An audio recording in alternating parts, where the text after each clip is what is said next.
दोस्तों, कहते हैं कभी कभी इंसान को उसकी सबसे प्यारी चीज ही उसको मार डालते हैं।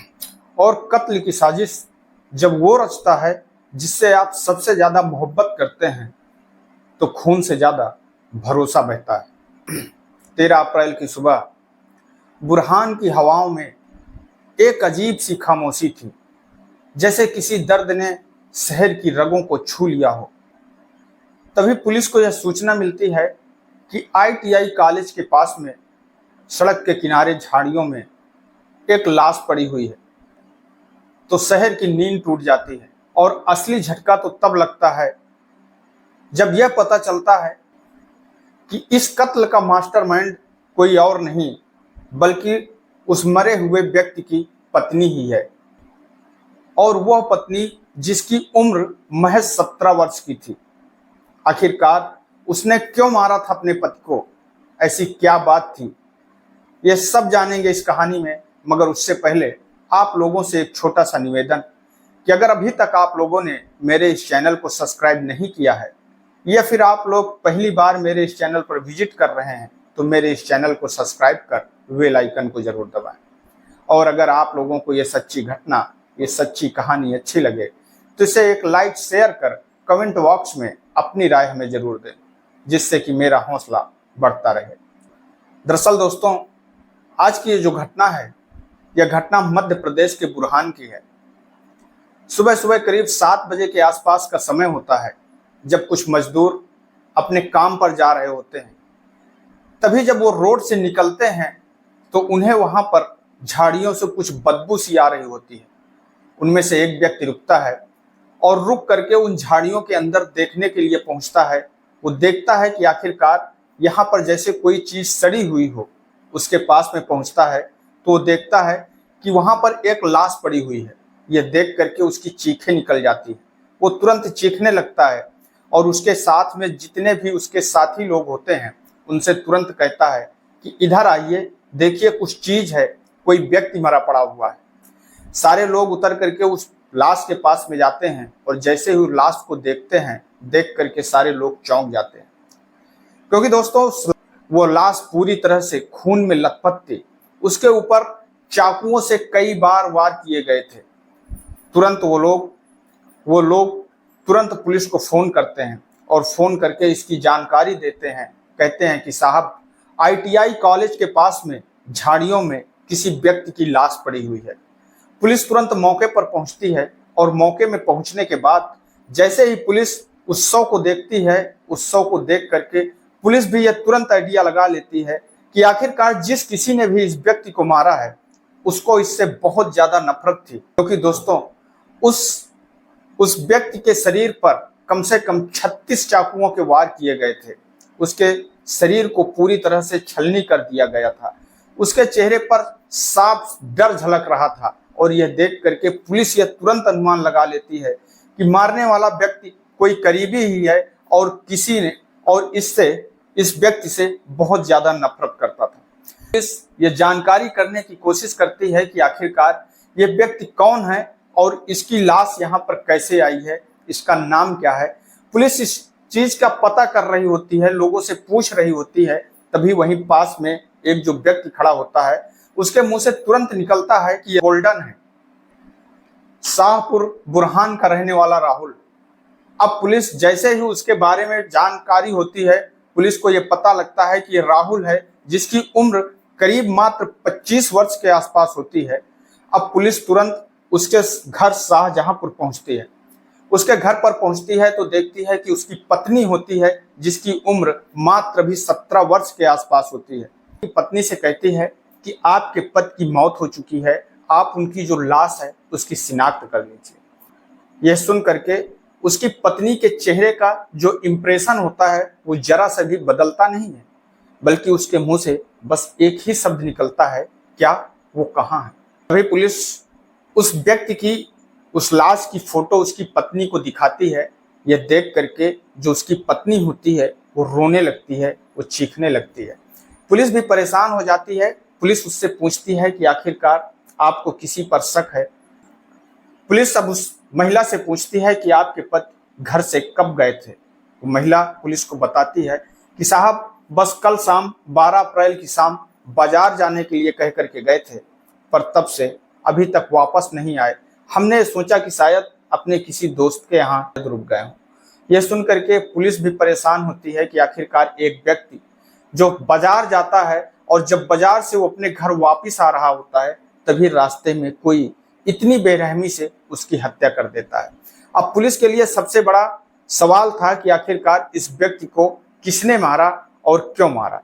तभी पुलिस उस इलाके के जितने भी सीसीटीवी कैमरे होते हैं उन सीसीटीवी कैमरों की छानबीन करती है। पुलिस उन सीसीटीवी कैमरों में एक व्यक्ति दिखाई देता है, राहुल दिखाई देता है, जो राहुल स्कूटी से अपने घर की तरफ आ रहा होता है, पर उसके साथ में उसकी पत्नी भी स्कूटी पर पीछे बैठी हुई होती है।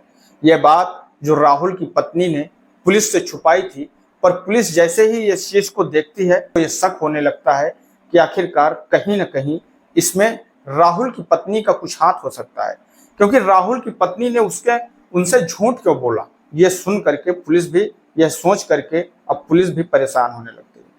पुलिस एक बार फिर राहुल की पत्नी के पास में जाती है, उसका मोबाइल लेती है और मोबाइल लो करके जो उसके मोबाइल नंबर होते हैं उन मोबाइल नंबरों को ट्रेस करती है, उनको चेक करती है। तो पुलिस देखती है कि उसका ये एक नंबर है जिससे उसकी लगातार बात होती है। तभी पुलिस का ये जो शक होता है पूरा शक यकीन में बदल जाता है।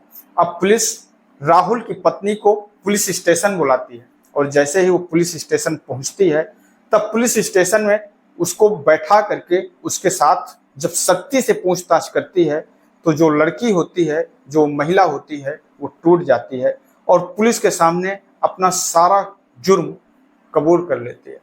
जब पुलिस को सच्चाई बताती है, उस सच्चाई सुन करके पुलिस भी हैरान हो जाती है, पुलिस भी परेशान हो जाती है। जब लोगों को यह सच्चाई मालूम पड़ती है तो लोग भी सोच करके परेशान हो जाते हैं कि आखिरकार एक महिला, एक लड़का जो एक लड़की से कम उम्र में, नाबालिग उम्र में उससे शादी करता है और उसकी जिंदगी संवारने की कोशिश करता है, उसकी जिंदगी संवारने की कस्में खाता है। वही लड़की एक दिन अपने प्रेमी के साथ मिल करके उसको बड़ी ही बेरहमी से, बड़ी ही नफरत के साथ में उसका कत्ल कर देती है। अब पुलिस उससे जानकारी करती है, उससे पूछती है कि आखिरकार आपने अपने पति को क्यों मारा। जो ये कहानी, जो उसकी पत्नी कहानी सुनाती है, ये सुन करके पुलिस भी परेशान हो जाती है, उसके भी रोंगटे खड़े हो जाते हैं। दरअसल दोस्तों, राहुल की जब शादी होती है, शादी के कुछ दिन के बाद में राहुल की पत्नी जब अपने छत पर खड़ी होती है, अक्सर अपने छत पर जाया करती है, तभी उसके पड़ोस में एक लड़का रहा करता है जिसका नाम होता है युवराज। अब राहुल की पत्नी और युवराज जब दोनों एक दूसरे को बार बार देखते हैं तो कहीं न कहीं उनको एक दूसरे से प्यार होने लगता है। वो दोनों एक दूसरे का मोबाइल नंबर आदान प्रदान कर लेते हैं और उसके बाद में उन दोनों के बीच में बातें होने लगती हैं और बातें ही नहीं, वो दोनों काफ़ी देर तक चैटिंग भी करने लगते हैं। एक दिन वो दोनों अकेले में मिलते हैं और मिलने के बाद में उन दोनों के बीच में वो सारा कुछ हो जाता है जो एक पति पत्नी के बीच में होता है। वो लड़की होती है, उसकी आदत युवराज की पड़ जाती है। युवराज और वो लड़की दोनों एक दूसरे से प्यार करने लगते हैं। तभी एक दिन वो लड़की कहती है कि जो उसका पति राहुल है वो अब उसके बीच में आड़े आ रहा है, उसके बीच में आ रहा है।